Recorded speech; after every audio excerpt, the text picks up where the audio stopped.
ఒకే ఒక్క మార్గం, మనం పార్లమెంట్ లో అవసరమైతే రాజ్యాంగ సవరణ చేసి రెండు పార్టీలు కనుక అనుకుంటే, ఇవాళ మెజారిటీ ఉన్నది బీజేపీకి, అక్కడ ప్రతిపక్షంలో ఉన్నది కాంగ్రెస్ పార్టీ. మాకైతే లోక్సభలో సభ్యులు లేరు, రాజ్యసభలో 4 సభ్యులు ఉన్నారు మాకు.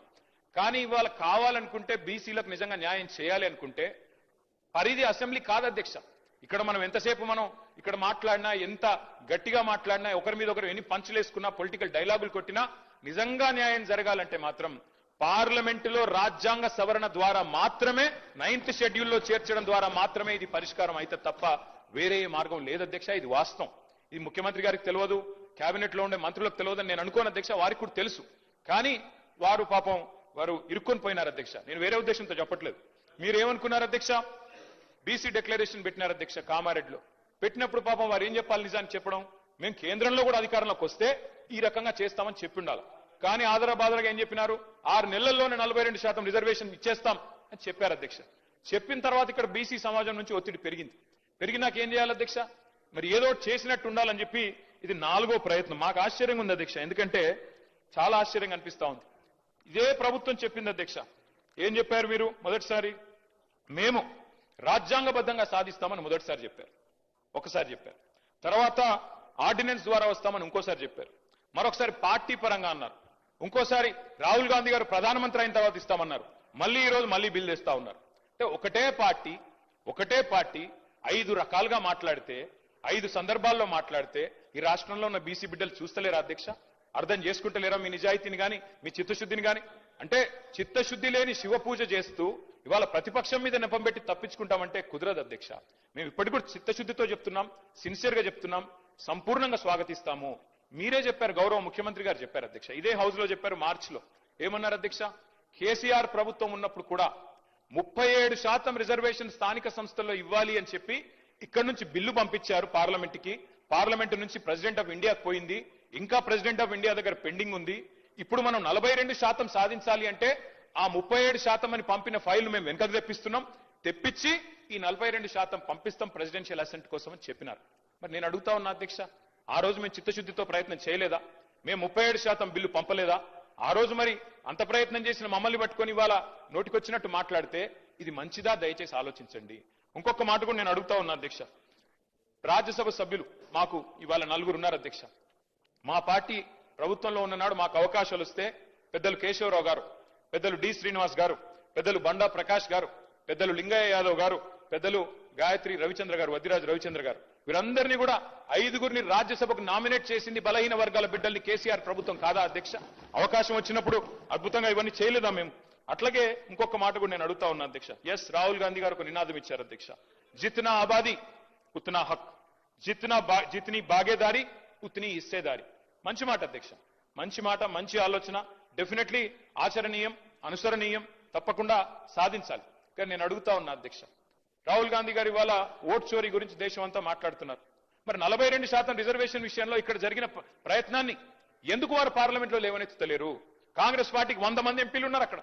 మీరెందుకు గట్టిగా పట్టుబడతలేరు? పార్లమెంట్ లో 42% మీద అక్కడ కదా జరగాల్సింది చర్చ, అక్కడ కదా జరగాల్సింది రాజ్యాంగ సవరణ.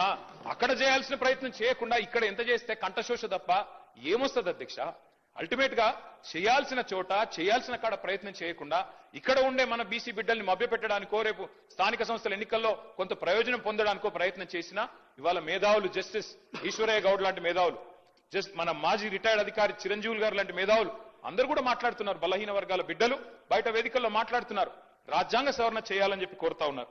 అధ్యక్ష, డిక్లరేషన్ ఒక్కటే సరిపోదు, డెడికేషన్ కూడా ఉండాలి అధ్యక్ష.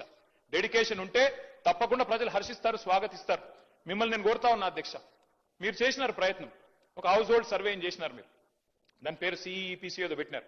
మాట్లాడితే మమ్మల్ని అంటారు కేసీఆర్ పాల్గొనలే, కేటీఆర్ పాల్గొనలే, హరీష్ రావు. సార్, మేము 3 అఫిడవిట్లు ఇచ్చినాం, ఎలక్షన్ అఫిడవిట్లు మీ కాడనే ఉన్నాయి, ఎలక్షన్ కమిషన్ కార్డు ఉన్నాయి. అలా నేను ఓసీయా బీసీయా మీకు తెలుసు, నేను పాల్గొంటే ఏంది పాల్గొనకపోతే ఏంది, కానీ తప్పు చేసింది మీరు. ఇవాళ 6% జనాభా తగ్గింది మీ సర్వేలో. కేసీఆర్ గారు చేసినప్పుడు, హౌస్ హోల్డ్ సర్వేలో కేసీఆర్ ప్రభుత్వం చేసినప్పుడు 52%గా వచ్చిన బలహీన వర్గాల సంఖ్య 6% ఎట్లా తగ్గింది అనే ఆలోచన మీరు చేసిండ్రా? ఎక్కడన్నా రివ్యూ చేసిండ్రా? ఎన్నడన్నా ఒక్కసారి ప్రయత్నం చేసిండ్రా చిత్తశుద్ధితో? అది చేయలే. ఎంతసేపు 3 పాల్గొనకపోతే 6% తగ్గుతుందా అధ్యక్ష? మేము కేసీఆర్ గారు, నేను, హరీష్ రావు గారు పాల్గొనలేదు. సరే, మాది ఏందో ఎలక్షన్ అఫిడవిట్ ఉండనే ఉన్నది, అందులో మేము ఓసీఆ బీసీఆర్ రాష్ట్రం అందరికి తెలుసు. తెల్లారలేస్తే ముఖ్యమంత్రి గారు దెప్పి పొడుస్తానే ఉంటాడు. కాబట్టి నేనేమంటున్నా అధ్యక్ష, మేము పాల్గొనంత మాత్రాన 52% 46% కాదు కదా అధ్యక్ష. ఇవాళ నిజంగా బలహీన వర్గాలకు చిత్తశుద్ధితో మీరు సేవ చేయాలనుకుంటే మీరు చెప్పిండాలా, డిక్లరేషన్ పెట్టినప్పుడే చెప్పిండాలా, కండిషన్స్ అప్లై, రాహుల్ గాంధీ ప్రధానమంత్రి అయితేనే ఇస్తాం లేకపోతే ఇయ్యమని చెప్పిండాలా. అది మీరు చెప్పలేదు.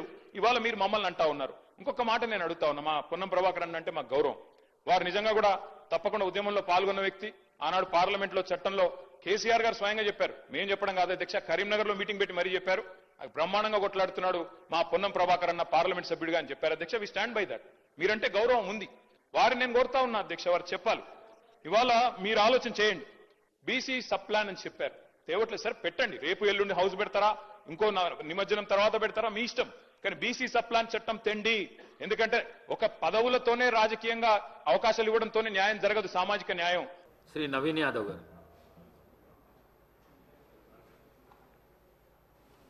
స్పీకర్ గారికి, డిప్యూటీ స్పీకర్ గారికి, గౌరవ ముఖ్యమంత్రి గారికి, మంత్రులకు, గౌరవ మంత్రులకు, సభ్యులకు, అధికారులందరూ కూడా నమస్కారం.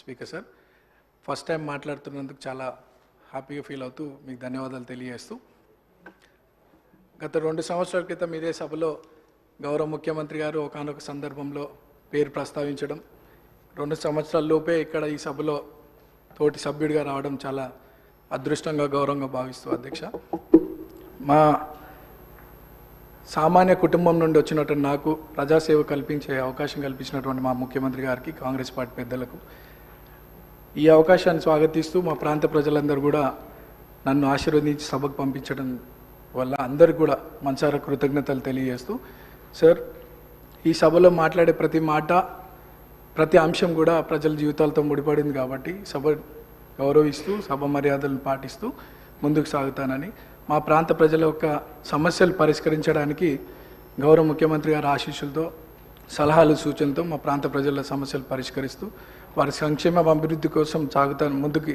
అదే నా లక్ష్యంగా పెట్టుకొని ముందుకు సాగుతానని. అట్లానే మా ప్రాంతంలో కృష్ణానగర్ అనే ఒక ఏరియా ఉంది సార్. దాదాపు 30-40 సంవత్సరాల నుండి అక్కడ వర్షాకాలంలో చాలా వర్షం వల్ల చాలా ఇబ్బందులకు గురవుతున్నారు ప్రజలు. మా మంత్రులు అధికారుల దృష్టికి తీసుకెళ్ళినారు. అది పని కొద్దిగా ఆలస్యం అవుతుంది, తొందరగా పూర్తి చేయాలని ఒకటి సభ ద్వారా కోరుకుంటున్నాను.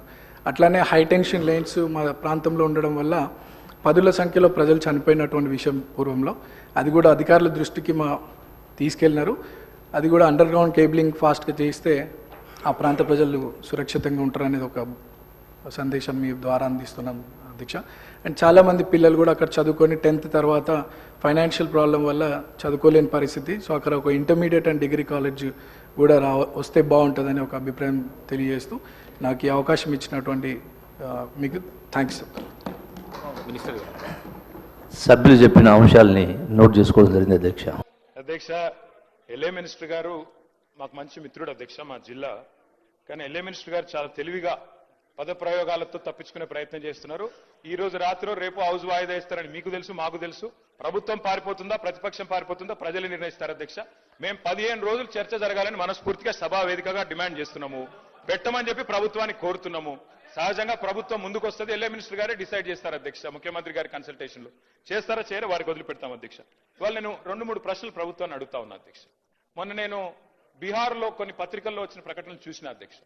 తెలంగాణలో బీసీ రిజర్వేషన్లు అమలైపోయినాయని చెప్పి బీహార్లో ప్రకటనలు ఇచ్చారు. ఇదెక్కడ చూద్దాం అధ్యక్ష? అసలు ఇక్కడ రిజర్వేషన్ల గురించి ఇక్కడ చర్చ జరుగుతుంది. బీహార్లోనేమో ఎన్నికల ప్రకటనలు ముఖ్యమంత్రి గారు అట్లాగే డిప్యూటీ సీఎం గారు ఫోటో పెట్టి బీహార్లో మరి ఇక్కడి డబ్బంతా తెలంగాణ ప్రజల డబ్బు తీసుకుపోయి బీహార్లో పెడితే ఏమొస్తుందో మాకైతే తెలియదు అధ్యక్ష. మరి తీసుకుపోయి ప్రకటనలు అక్కడ ఇస్తా ఉన్నారు. మరి ఇక్కడ రిజర్వేషన్లు పాసే కాలేదు, పాస్ అయిపోయినట్టుగా మరి అక్కడ చెప్తా ఉంటే మాకు ఆశ్చర్యంగా ఉంది అధ్యక్ష. అట్లాగే అధ్యక్ష ఇంకో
సార్ మీ ఈ సాంప్రదాయం ఎక్కడ చూడలేదు సార్. జనరల్ గా మంత్రులు ఇంటర్వ్యూని అవుతారు, మరి గవర్నమెంట్ విప్లు కూడా అవుతున్నారు. మా సీనన్న కూడా మంత్రి కావాలని కోరుకుంటున్నా. మా జిల్లా బిడ్డ, మా రాజన్న సిరిసిల్ల జిల్లా బిడ్డ.